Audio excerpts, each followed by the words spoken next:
Hello दोस्तों, Bihar police exam 2024 जो आपका 7 अगस्त से होने वाला है। दोस्तों, आपका एग्ज़ाम का पैटर्न काफ़ी ज़्यादा चेंज हो चुका है। अब अंतिम 14 से 15 दिन में आपका एग्ज़ाम में जो भी सवाल पूछा जाएगा 9th और 10th के बुक से अधिकांश सवाल पूछा जाएगा। तो आपने जितना तैयारी किया वो भी काफ़ी अच्छा। अब आगे आपको और भी थोड़ा 9th 10th को देख करके जाना है ताकि आपका एग्ज़ाम में अच्छा से अच्छा प्रदर्शन हो सके। तो चलिए, पहला प्रश्न आपके सामने में है, किस आयोग कमेटी ने सतत पोषणीय विकास की अवधारणा प्रस्तुत किया था? हम लोग जानते हैं कि सतत पोषणीय विकास की अवधारणा किसने प्रस्तुत किया था? 1983 में किया गया था। कब किया गया था? 1983 में। किसने किया था? वुडलैंड आयोग ने। इसलिए इसका ऑप्शन नंबर ए क्या हो जाएगा? बिल्कुल राइट हो जाएगा। चलिए बढ़ते हैं नेक्स्ट प्रश्न की ओर। अगला प्रश्न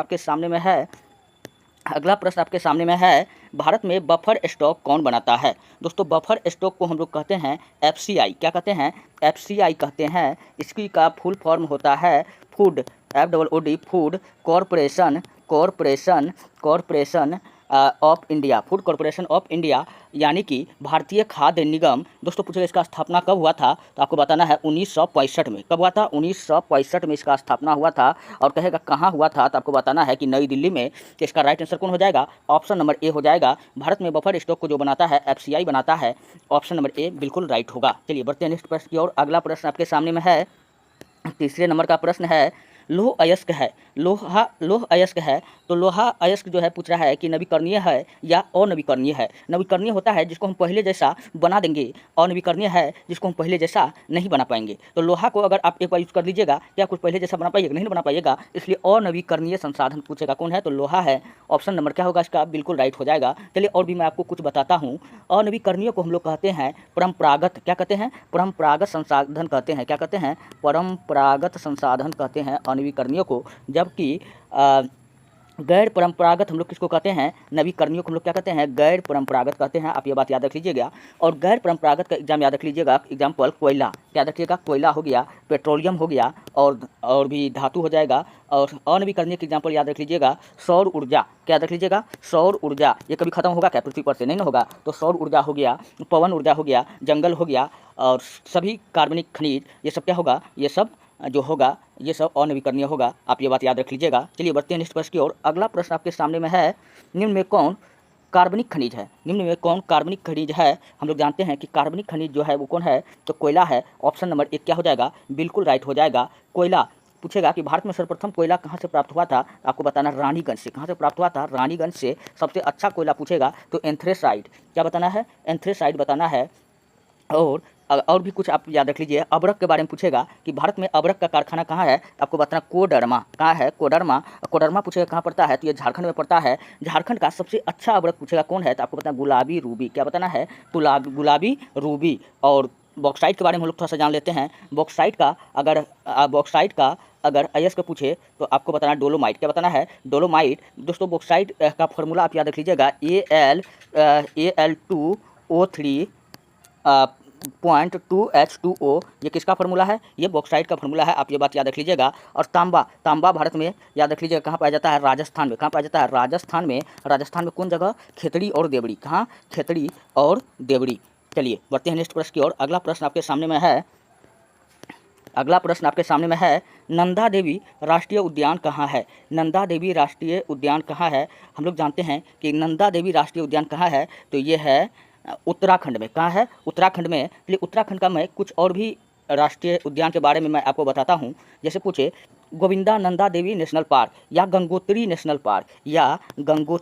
नेशनल पार्क, या आपसे पूछे कि राजाजी नेशनल पार्क, या पूछे जिम कॉर्बेट नेशनल पार्क। क्या पूछे? Jim Corbett national park. ये सब पार्क कहाँ है? तो ये आपको बताना है कि उत्तराखंड में है। उत्तराखंड का एक और याद रख लीजिएगा, फूलों की घाटी नेशनल पार्क। कौन सा? फूलों की घाटी नेशनल पार्क। ये भी कहाँ है? तो ये उत्तराखंड में है। और जिम कॉर्बेट नेशनल पार्क का नाम चेंज हो गया है, अभी इसका नाम हो गया है रामगंगा नेशनल पार्क। क्या हो गया है? Ramganga national park. आप ये सब बात याद रख लीजिएगा। और दोस्तों, झारखंड में 2 राष्ट्रीय पार्क आप याद रख लीजिएगा। कौन कौन? हजारीबाग और पलामू नेशनल पार्क। कौन कौन? हजारीबाग और पलामू नेशनल पार्क। पूछिए कहाँ है? बिहार में है। और वाल्मीकि वाल्मीकि नेशनल पार्क कहाँ है? तो ये बिहार में है। हजारीबाग ये दोनों कहाँ है? ये दोनों झारखंड में है। अगर पूछेगा कि भारत का सबसे बड़ा नेशनल पार्क, भारत का सबसे बड़ा नेशनल पार्क आपको बताना है हैमिस। क्या बताना है? हैमिस। कहाँ पर, कहाँ है हैमिस? ये है लद्दाख में। कहाँ है? लद्दाख में है। पूछेगा भारत का सबसे छोटा नेशनल पार्क, भारत का सबसे छोटा नेशनल पार्क, तो आपको बताना है साउथ बटन। क्या बताना है? South button. ये सब प्रश्न पूछा गया है इसलिए मैं आपको बता रहा हूँ। साउथ बटन पूछेगा ये कहाँ है? तो अंडमान निकोबार में। कहाँ है? अंडमान निकोबार में। अंडमान निकोबार को पूछेगा कि कार निकोबार से क्या अलग करता है, तो आपको पता है 10 डिग्री चैनल। क्या अलग करता है? 10 डिग्री चैनल अलग करता है। अगर कुछ क्वेश्चन पूछेगा भारत का एकमात्र तैरता हुआ नेशनल पार्क, तैरता हुआ नेशनल पार्क, तो आपको बताना है कैबुल राम जाओ। कैबुल राम जाओ पूछेगा ये कहाँ है? मणिपुर में। कहाँ है? मणिपुर में। मणिपुर में एगो दोस्तों फेमस झील है लोकटक झील। कौन सा झील है? लोकटक झील। आप ये भी बात याद रख लीजिएगा। चलिए बढ़ते हैं नेक्स्ट प्रश्न की ओर। अगला प्रश्न आपके सामने में है, अगला प्रश्न आपके सामने में है, ब्रटलैंड आयोग संबंधित है। हम लोग जानते हैं कि ब्रटलैंड आयोग ने 1983 में सतत विकास का परिभाषा को दिया था, तो इसलिए इसका ऑप्शन नंबर सी क्या हो जाएगा? बिल्कुल राइट हो जाएगा। पीछे बता करके एवे किए हैं। इसका स्थापना 1983 में हुआ था। और पूछे कहाँ हुआ था, तो आपको बताना है ये स्थापना कहाँ कब हुआ था? 1983 में हुआ था। चलिए हम लोग बढ़ते हैं नेक्स्ट प्रश्न की ओर। अगला प्रश्न आपके सामने में है, अगला प्रश्न आपके सामने में है, प्रथम पृथ्वी सम्मेलन कहाँ हुआ था? तो प्रथम पृथ्वी सम्मेलन जो हुआ था कब हुआ था? 1992 में। कब हुआ था? 1992 में। कहाँ हुआ था? ब्राज़ील के रियो डी जेनेरियो में। कहाँ हुआ था? रियो डी जेनेरियो में। दूसरा पूछेगा कहाँ हुआ था, तो दूसरा हुआ था 10 साल बाद 92 2002 में। कहाँ हुआ था? 2002 में हुआ था। पूछेगा कहाँ हुआ था? अफ्रीका के जोहान्सबर्ग में। कहाँ हुआ था? अफ्रीका के जोहान्सबर्ग में। दूसरा, अगर तीसरा पूछेगा कब हुआ था, तो 10 साल और जोड़ दीजिए तो ये हो जाएगा 2012। कब हो जाएगा? 2012 में जो तीसरा पृथ्वी सम्मेलन हुआ था वो कहाँ हुआ था दोस्तों? तीसरा पृथ्वी सम्मेलन जो हुआ था वो कहाँ हुआ था? रियो डी जेनेरियो में ही हुआ था। इसलिए इसका ऑप्शन नंबर बी क्या हो जाएगा? बिल्कुल राइट हो जाएगा। और भी थोड़ा सा मैं आपको बताता हूँ। क्योटो सम्मेलन, क्वेश्चन पूछेगा कि क्योटो सम्मेलन का कारण क्या था, तो आपको बताना है ग्रीन हाउस गैस। क्या था? ग्रीन हाउस गैस था। और आपसे क्वेश्चन पूछेगा ग्रीन हाउस गैस CO2 के कंट्रोल करने कि CO2 को क्या करता है? कंट्रोल करता है। पूछेगा कि ग्रीन हाउस गैस किसको कंट्रोल करता है? ये कार्बन डाइऑक्साइड को कंट्रोल करता है। आप ये बात याद रख लीजिएगा। और भी मैं आपको बताता हूँ क्योटो सम्मेलन कब हुआ था, तो 1997 में। कब हुआ था? 1997 में हुआ था। और पूछेगा कहाँ हुआ था? जापान में। कहाँ हुआ था? जापान में हुआ था। जापान की राजधानी कहाँ है? टोक्यो। चलिए बढ़ते हैं नेक्स्ट प्रश्न की ओर। अगला प्रश्न आपके सामने में है, अगला प्रश्न आपके सामने में है, कोयला किस प्रकार का संसाधन है? हम लोग जानते हैं कोयला को एक बार अगर यूज कर लेंगे वो खत्म हो जाएगा। तो कोयला एक अनवीकरणीय संसाधन है। और अनवीकरणीय को ही हम लोग बोलते थे परंपरागत संसाधन। क्या बोलते थे? परंपरागत संसाधन। जबकि नवीकरणीय को हम लोग बोलते थे गैर परंपरागत संसाधन। क्या बोलते थे? गैर परंपरागत संसाधन। और अनवीकरणीय संसाधन का एग्जाम्पल कोयला, पेट्रोलियम ये सब हुआ। और ये नवीकरणीय का हुआ। अनवीकरणीय का क्या क्या सब हो जाएगा? सौर ऊर्जा। पृथ्वी पर से क्या सौर ऊर्जा खत्म हो सकता है? पवन ऊर्जा भी नहीं खत्म होगा। तो ये सब किसका एग्जाम्पल है? ये सब अनवीकरणीय का एग्जाम्पल है। आप ये बात याद रख लीजिएगा। चलिए बढ़ते हैं नेक्स्ट प्रश्न की ओर। अगला प्रश्न आपके सामने में है, द्वितीय पृथ्वी सम्मेलन कहाँ हुआ था? मैंने आपको बताया था कि द्वितीय पृथ्वी सम्मेलन कहाँ हुआ था, तो ये हुआ था द्वितीय पृथ्वी सम्मेलन अफ्रीका के जोहान्सबर्ग में हुआ था। ऑप्शन कहीं दिख रहा है? नहीं दिख रहा है, तो मैंने पीछे आपको डिटेल में करवा करके आया था, तो कोई नहीं। क्या हो जाएगा? इसका राइट आंसर हो जाएगा। तो ऑप्शन नंबर डी लिखा बिल्कुल राइट होगा। नेक्स्ट प्रश्न आपके सामने में है, सौर ऊर्जा निम्नलिखित में से कौन सा संसाधन है? क्या पृथ्वी पर से सौर ऊर्जा खत्म हो सकता है? पृथ्वी पर से सौर ऊर्जा खत्म हो सकता है? नहीं ना होगा, तो नहीं होगा। इसको हम पुनः प्राप्त कर लेंगे, इसलिए हम लोग इसको कहेंगे पुनः पूर्ति योग्य संसाधन। क्या कहेंगे? पुनः पूर्ति योग्य संसाधन। ऑप्शन नंबर बी क्या होगा? बिल्कुल राइट होगा। चलिए बढ़ते हैं नेक्स्ट प्रश्न की ओर। अगला प्रश्न आपके सामने में है, निम्नलिखित में से किसका कथन है संसाधन होते नहीं संसाधन बनते हैं? संसाधन होते नहीं संसाधन बनते हैं। पूछेगा कि ये किसका कथन है, तो आपको बताना है कि भूशास्त्री जिम्मरमैन का कथन है। जिम्मरमैन ने बोला था संसाधन होते नहीं संसाधन बनते हैं। अर्थात पृथ्वी पर बहुत सारा संसाधन पड़ा है, जब आप उसका प्रयोग कीजिएगा, जब उसका उपयोग कीजिएगा, तभी तो वो संसाधन होगा। संसाधन क्या कहलाता है? जो उपयोगी हो। क्या होगा? जो उपयोगी हो, जो उपयोगी हो और आवश्यकता को पूरा करता है। क्या करता है? आवश्यकता को पूरा करता है। आवश्यकता को पूरा करता है, वही तो संसाधन कहलाता है। और डार्विन के बारे में याद रख लीजिएगा। चार्ल्स डार्विन ने कौन सा सिद्धांत दिया था? प्रकृति के चयनवाद सिद्धांत। कौन सा सिद्धांत दिया था? प्रकृति के चयनवाद सिद्धांत दिया था। एरिस्टोथेनस पहले व्यक्ति थे जिन्होंने विषुवत रेखा को मापने का प्रयास किया था। ये बात याद रख लीजिएगा। और इसलिए हम लोग विषुवत रेखा को हम लोग 0 डिग्री लाइन और भूमध्य रेखा के नाम से भी हम लोग जानते हैं। चलिए बढ़ते हैं नेक्स्ट प्रश्न की ओर। अगला प्रश्न आपके सामने में है, निम्नलिखित प्राकृतिक संपदाओं में किसका भंडार सीमित है? किसका भंडार सीमित है? तो ऑप्शन देखिए, कोयला का, हवा का, मिट्टी का, सौर शक्ति का। किसका भंडार सीमित है मतलब ये जो है ख़त्म होने वाला नहीं है। तो देखिए हाँ, सीमित है मतलब ख़त्म हो सकता है। क्या ख़त्म हो सकता है? कोयला हो सकता है, हवा का यो ख़त्म ना होगा, मिट्टी ना होगा, सौर शक्ति ना होगा। कोयला क्या हो सकता है? ख़त्म हो सकता है। ख़त्म हो गया तो ये अनवीकरणीय है। क्या है? अनवीकरणीय है।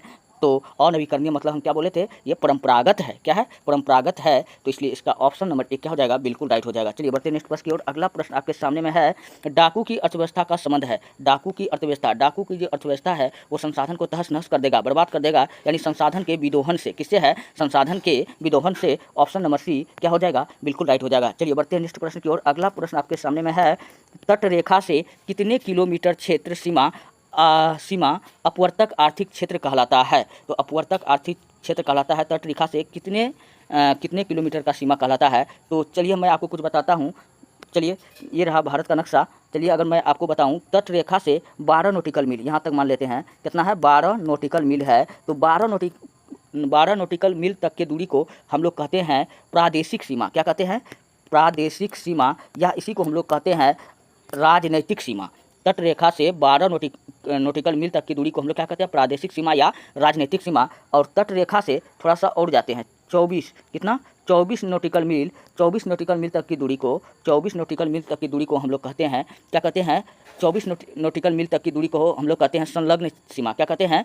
संलग्न सीमा कहते हैं। अगर तट रेखा से 200 नॉटिकल मील तक की दूरी को हम लोग कहते हैं, अब 200 कितना? तट रेखा से 200 नॉटिकल मील तक की दूरी को कितना? 200 नॉटिकल मील तक की दूरी को हम लोग कहते हैं आर्थिक अपवर्जक क्षेत्र। क्या कहते हैं? आर्थिक अपवर्जक क्षेत्र कहते हैं, या अनंत आर्थिक क्षेत्र कहते हैं। आप ये बात याद रख लीजिएगा। तो इसका ऑप्शन नंबर बी क्या हो जाएगा? बिल्कुल राइट हो जाएगा। यही तो आपसे पूछ रहा है कि अपवर्तक आर्थिक क्षेत्र क्या कहलाता है? तो तट रेखा से 200 नॉटिकल मील तक की दूरी को हम लोग क्या कहते हैं? अपवर्तक आर्थिक क्षेत्र कहते हैं। समुद्र की दूरी पूछेगा किसमें मापा जाता है? तो समुद्र की दूरी दोस्तों, समुद्र की दूरी जो नापा जाता है वो समुद्र की दूरी नापने के लिए हम लोग नॉटिकल मील का प्रयोग करते हैं, जिसको हम लोग NM से कहते हैं। क्वेश्चन पूछेगा कि 1 नॉटिकल मील बराबर कितना होता है? 1 नॉटिकल मील बराबर कितना होता है? तो 1 नॉटिकल मील बराबर होता है 1.852 किलोमीटर। कितना होता है? 1.852 किलोमीटर। या और क्वेश्चन पूछेगा कि 1 मील बराबर कितना होता है? 1 मील यानी कि बिहार पुलिस में जो आपका दौड़ होता है कितना होता है? 1 मील का ही तो होता है। तो 1 मील बराबर कितना? 1 मील बराबर कितना होता है? तो आपको बताना 1600 मीटर। कितना होता है? 1600 मीटर, यानी कि 1.6 मीटर। आपको ये बात याद रखना है। चलिए हम लोग बढ़ते हैं नेक्स्ट प्रश्न की ओर। अगला प्रश्न आपके सामने में है, निम्न में पुरानी जलोढ़ मिट्टी कौन है? पुरानी जलोढ़ मिट्टी पूछ रहा है। हम लोग नई जलोढ़ मिट्टी को हम लोग बांगर कहते हैं, खादर कहते हैं। पुरानी जलोढ़ मिट्टी को हम लोग क्या कहते हैं? बांगर कहते हैं। तो ऑप्शन नंबर बी क्या हो जाएगा? बिल्कुल राइट हो जाएगा। अच्छा, और भी मैं आपको कुछ बताता हूँ कि भारत में मिट्टी पूछेगा कितने प्रकार का है? तो टोटल 8 प्रकार का है। कितने प्रकार का है? 8 प्रकार का है। भारत में मिट्टी का विभाजन पूछेगा 8 प्रकार में किसने किया था? तो ICAR ने किया था। कब किया था? तो 1956 में। कब किया था? 1956 में। और इसका मुख्यालय पूछेगा कहाँ है? तो नई दिल्ली में। कहाँ है? नई दिल्ली में है। ICAR का फुल फॉर्म होता है इंडियन काउंसिल एग्रीकल्चर रिसर्च। तो इंडियन काउंसिल एग्रीकल्चर रिसर्च, जिसको हम लोग कहते हैं भारतीय कृषि अनुसंधान परिषद, और इसका स्थापना कब हुआ था? ये 1956 में। ये इन्होंने भारतीय मिट्टी को 8 भागों में बांटा था, जिसको हम लोग कहते हैं जलोढ़ मृदा। क्या कहते हैं? जलोढ़ मृदा। जलोढ़ मृदा हम लोग किसको कहते हैं? जल की द्वारा लाई गई मृदा को हम लोग क्या कहते हैं? जलोढ़ मृदा कहते हैं। जलोढ़ मृदा पूछेगा सर्वाधिक कहाँ पाया जाता है? तो यूपी में। कहाँ पाया जाता है? तो यूपी में। आप ये बात याद रख लीजिएगा। और कहते हैं लाल मृदा। क्या कहते हैं? लाल मृदा। लाल मृदा पूछेगा सर्वाधिक कहाँ पाया जाता है? तो तमिलनाडु में। कहाँ पाया जाता है? तमिलनाडु में। अब काली मृदा, कौन सा? काली मृदा। अब काली मृदा पूछेगा सर्वाधिक कहाँ पाया जाता है? तो महाराष्ट्र में। कहाँ पाया जाता है? महाराष्ट्र में। काली मृदा में पूछेगा सर्वाधिक किसका खेती होता है? तो कपास का। किसका होता है? कपास का। कपास, इसलिए काली मृदा को हम लोग कपासी मृदा या रेंगूर मृदा या इसी को हम लोग कहते हैं चरणोजम। क्या कहते हैं? विदेश में इसको चरणोजम के नाम से जाना जाता है। किस नाम से जाना जाता है? चरणोजम के नाम से जाना जाता है। या इसी को कहा जाता है स्वतः जुताई वाली मृदा। क्या कहा जाता है? स्वतः जुताई वाली मृदा। तो आप इतना क्वेश्चन याद रख लीजिएगा मृदा से अगर पूछा जाए तो।